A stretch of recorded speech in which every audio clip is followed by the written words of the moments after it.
All right, folks, we've reached that new segment we call Opening This Week, brought to you by our friends at AMC Theaters. Now, there are 4 films opening in a significant number of theaters. A couple of days ago, we covered a couple of them in Pixels and the Vatican Tapes. And today, we got the next 2 films that are opening this weekend. So, Ashley, what is coming out? First up is the new film Paper Towns. The film is based on the novel by the same name. Author John Green, who also wrote The Fault in Our Stars, and stars Nat Wolff, who starred in The Fault in Our Stars, and Cara Delevingne, who will be appearing in Suicide Squad as the Enchantress. Young and shy Quentin, Nat Wolff, is in for the night of his life when Margo, Cara Delevingne, the most popular student in high school, recruits him to help her play mischievous pranks on the friends who betrayed her. The next day, however, the mysterious Margo is nowhere to be found. With help from a few buddies and some cryptic clues that she's left behind, Quentin embarks on an obsessive mission to find the girl who stole his heart and made him feel truly alive. Paper Towns opens on 3,100 screens nationwide. Next up is the new boxing film Southpaw, directed by the EQUALIZER and Olympus Has Fallen director Antoine Fuqua, and stars Jake Gyllenhaal and Rachel McAdams.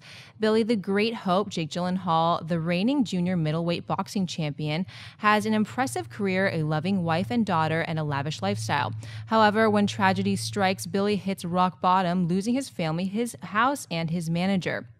He soon finds an unlikely savior in Tick Willis, Forrest Whitaker, a former fighter who trains the city's toughest amateur boxers. With his future on the line, Hope fights to reclaim the trust of those he loves the most. Southpaw opens on 2,750 screens nationwide. Mark, which of these films are you excited for? I'm excited for both of them, actually, and I've had the pleasure of seeing both of them. If I was going to send the majority of people out there to see one or the other, I don't think you can go wrong either way, to be honest with you. I'd probably say Paper Towns is the safer choice because it's a great coming-of-age story. There's a lot of comedy in there. You get a little bit of that, oh, I remember what it was like to be in high school and to fall in love for the first time and to chase after girls. Southpaw is thick. It is emotional. It is not the easiest watch in the world. The boxing scenes in it are phenomenally done. Some of the best I've ever seen in a film. If you are a boxing fan, if you're a sports movie fan, you should definitely check out Southpaw. There's a lot in there for everybody, but I think the safer play is Paper Towns. Now, I haven't seen either of these films yet, and I am also excited for both of them. I mean, John Green, who wrote Paper Towns and also wrote Fault in Our Stars. Fault in Our Stars was one of those films that really surprised me, I think, because on the surface, it looks like one of those teeny fluff films, even though it was clearly going to be about some heavy topics. But when you watch the film, there's a lot of layers to it, and there's a lot of depth to it, and it was just a really good, engaging, enjoyable film to watch, despite how heavy it was and emotional it gets too.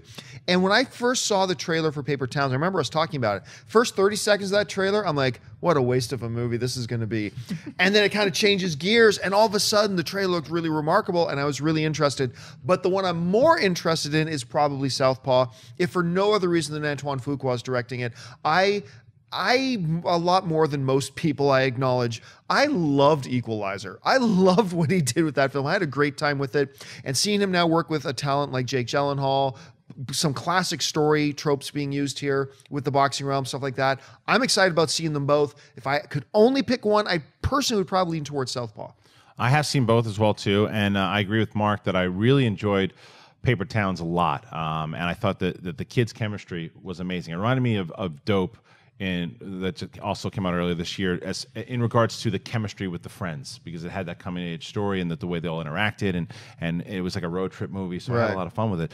But I would go the other way than Mark here, and I'd send you to see Southpaw, because I didn't know what to expect seeing that movie, because I thought I saw it all in the trailer. And even though I still think you shouldn't watch the trailer, because they give away a really big plot point that I don't think was necessary to show, it's a predictable movie. Did you notice that the second trailer took that out? They took it out, and they should have. It's a predictable movie. It's got a lot of the boxing cliches in it, and I think that if people have been comparing to Jake Gyllenhaal lately, he did the Nightcrawler, he did Enemy. So he's changing the game every time. So to see him in this new position, I think people are gonna be like, "Whoa, that's not anything new." I had no problem with that. I thought this movie was engaging. I agree with Mark. The fight scenes are incredible. I was so wrapped up in Rachel McAdams and Jake Gyllenhaal's relationship and the struggle and where it went, and the parallels with Eminem's life I thought was fascinating as well too. So overall, I would send you to see Southpaw, and don't listen to silly people that just say, well, it's been done before. Go enjoy that movie. Yeah, guess what? Me eating a bowl of vanilla ice cream has been done before, but that doesn't stop me from very much looking forward to my next round of doing it I'm again. actually going to pay to see John Campea eat a bowl. Watching this man eat ice cream, it's a treat. It is a joy that should be Periscope. Just don't put your hand near it.